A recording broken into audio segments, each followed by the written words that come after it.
aspects which show that the story of Global Ghadar is partially the story of the white man's burden and the business of war.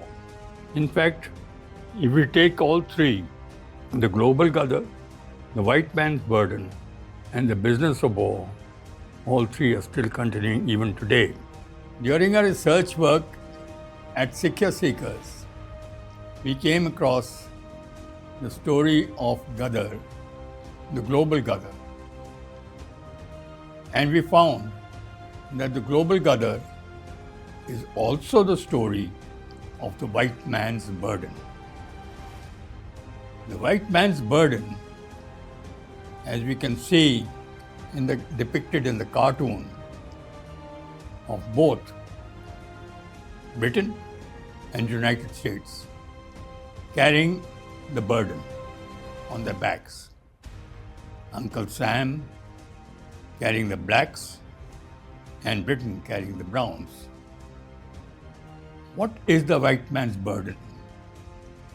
Essentially, it was a poem written by Indian-born Rudyard Kipling, a former assistant editor of the Civil and Military Gazette in Lahore, in Punjab. His mistress, his most true love, which resulted in his being awarded the 1907 Nobel Prize for Literature, English literature, in which he had written The White Man's Burden. Along with that, we have another cartoon, how the white man's burden came about. Initially, the white man's poem was originally written for Queen Victoria's Diamond Jubilee, but Kipling changed the text later on of the burden to reflect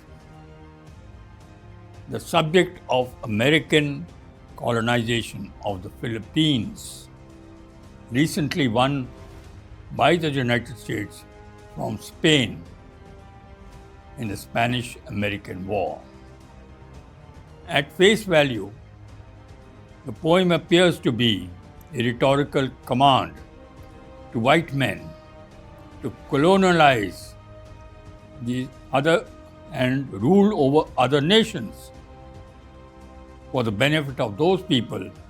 Both the people and the duty may be seen to be as representing the burden of the white man.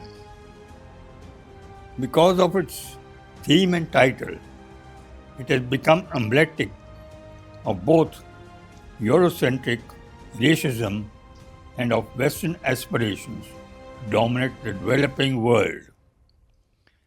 A century after its publication, the poem still rouses strong emotions and can be analyzed from a variety of perspectives. For Kipling, The White Man's Burden, written during World War I, in which he arranged for his son to be recruited in the war. He was refused for the Navy but taken in the Army and sent to the battlefront, where unfortunately he never returned from there. The White Man's Burden for the author Kipling became the white man's grief.